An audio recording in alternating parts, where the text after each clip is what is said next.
La época de la conquista de México ocurrió en el siglo XVI, momento entre 1519 y 1521. Marcó un periodo crucial en la historia de México. Concluyó el Imperio Azteca, la exploración europea, la llegada de Hernán Cortés, las alianzas indígenas, las tomas de Tenochtitlán, eh, las consecuencias de la conquista y este tipo de cosas. Con eso abarcaremos el tema de hoy. La llegada de Hernán Cortés a la costa de Veracruz en 1519 estuvo marcada por su desobediencia a las órdenes del gobernador de Cuba, Diego Velázquez. Velázquez inicialmente utilizó una expedición liderada por Cortés para explorar y comerciar en la recién descubierta Tierra de México. Sin embargo, en lugar de cumplir con estas instrucciones, Cortés decidió desafiar las órdenes de Velázquez y emprendió una ambiciosa campaña de conquista, estableciendo su propio gobierno en la Nueva España, buscando su propio enriquecimiento. Esta desobediencia de las instrucciones originales de Velázquez llevó una serie de conflictos entre los dos, pero finalmente resultó en el éxito de Cortés en la conquista de México. Hernán Cortés desobedeció las órdenes del gobernador Diego Velázquez al llegar a Veracruz en 1519. Llegar en ese lugar, limitarse a explorar y comerciar como se le había ordenado originalmente decir de la conquista de México, lo que desencadenó conflictos y tensiones entre ellas. La alianza de Hernán Cortés con las poblaciones indígenas, en particular con los tlaxcaltecas, fue de vital importancia estratégica para su avance hacia Tenochtitlán, la capital del Imperio Azteca. Los tlaxcaltecas eran enemigos históricos de los aztecas. Al unirse a Cortés, proporcionaron varios beneficios claves. El encuentro entre Hernán Cortés y Moctezuma en la Gran Tenochtitlán en 1519 fue un momento histórico lleno de tensión. Moctezuma, el emperador azteca, recibió a Cortés y su expedición con recepción ceremonial inicial, creyendo que Cortés podía ser el dios de Quetzalcóatl.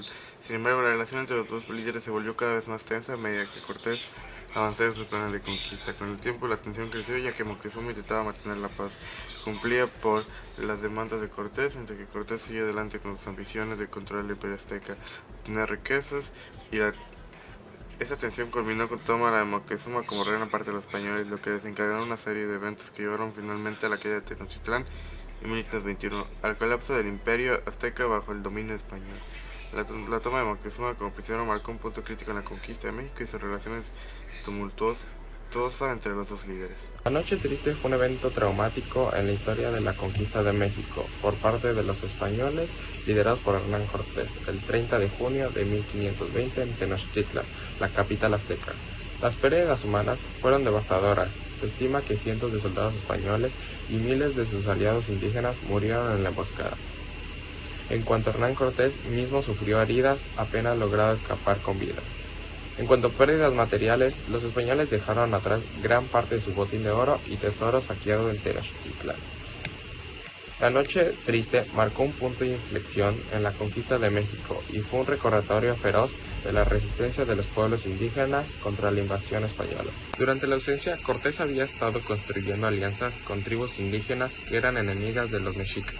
Con el apoyo de miles de aliados indígenas, incluidos los tlaxcaltecas, totonacas y otros grupos, Cortés organizó su asedio a gran escala con Tenochtitlan en 1521. El asedio fue largo y brutal. Los españoles y sus aliados indígenas cortaron los suministros de la ciudad, lo que lo llevó a la hambruna y el sufrimiento de los mexicas. Hubo intensos combates callejeros y luchas feroces en la red de canales de la ciudad. Finalmente, después de varios meses de asedio y agotamiento, Tenochtitlan cayó el 13 de agosto de 1521. La caída de Tenochtitlan marcó el fin del Imperio Mexica y el comienzo de la dominación española en la región. El evento fue fundamental en la historia de la conquista de América y tuvo un profundo impacto en la transformación de México bajo el dominio español. La fundación de la Nueva España fue un proceso gradual que comenzó con la llegada de Hernán Cortés y la conquista de Tenochtitlan en 1521.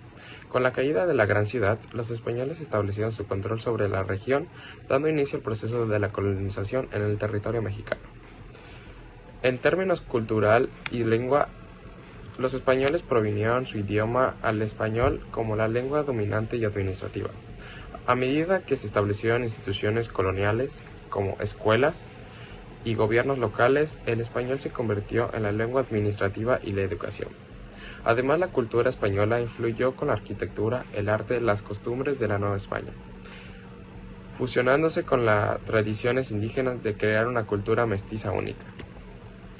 El proceso de la imposición cultural y religiosa fue un aspecto fundamental en la colonización española en México y en toda América Latina, y dejó una huella profunda de la historia y de la identidad de la región. El sistema de encomiendas era un sistema en el cual los colonizadores españoles otorgaban el derecho de recibir tributos de trabajo forzado en los indígenas en una determinada área geográfica. Esto hizo que la supuesta intención de proteger y evangelizar a los indígenas en la práctica a menudo resultaba en abuso y explotación. Los encomendaderos tenían el poder de controlar la vida y el trabajo de los indígenas. En muchos casos se abusaba de este poder. A lo largo del tiempo, el sistema de encomiendas se utilizó para la explotación económica de los indígenas, aferrando a estos a una larga vida de trabajo durante muchos años, la cual esta se podría heredar, más bien se heredó, y generó que muchos indígenas tuvieran una deuda que aplazara muchos años.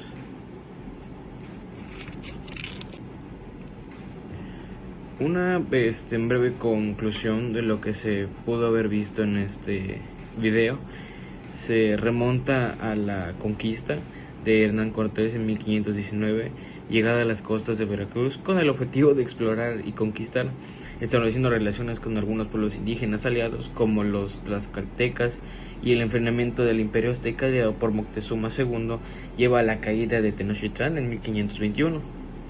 La segunda sería la organización política. La corona estableció la audiencia en México en 1527 para administrar la justicia y el gobierno.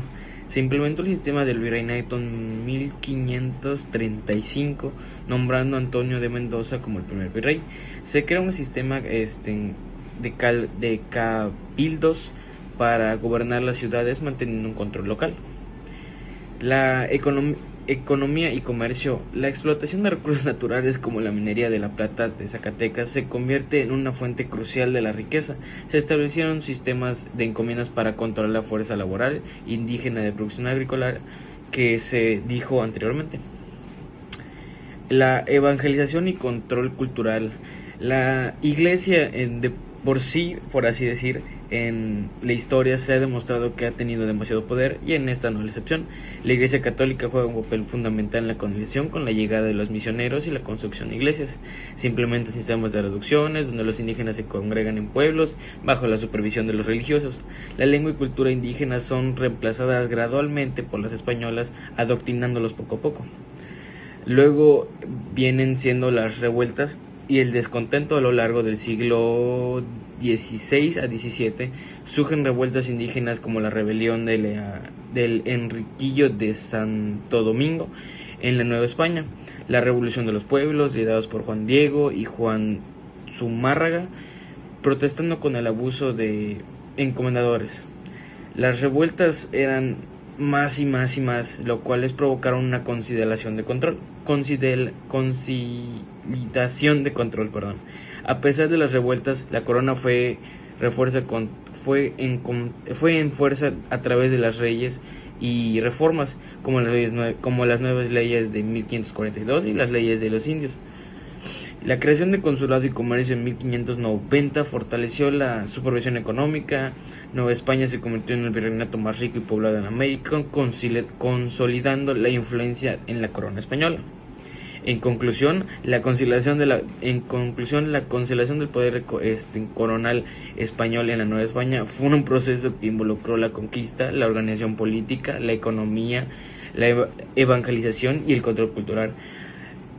A pesar de los desafíos y las revueltas que hubieron, la corona logró mantener un control firme durante una gran parte de la época colonial, dejando una profunda huella en la historia de la religión. Para finalizar este pequeño video, vamos a hacer un recuento de todo lo visto. Primero, la llegada de Hernán Cortés en 1519. La segunda sería la caída de Tenochtitlán en 1521. La tercera sería la colonización y evangelización. La cuarta sería los desafíos y resistencias. La fusión de algunas culturas indígenas españolas dio lugar en rica herencia cultural, incluyendo el mestizaje, muy famoso en los términos y derivaciones y ramas que se generaron en aquellos tiempos. Otra sería el impacto en la actualidad, que el legado en sí de la conquista sigue siendo un tema importante ante la identidad mexicana y los debates contemporáneos sobre la igualdad y la justicia. La población en México es diversa y multicultural, reflejando su herencia colonial y los desafíos socioeconómicos como la desigualdad, el acceso a la tierra y la discriminación, tienen raíces con la conquista y sus consecuencias.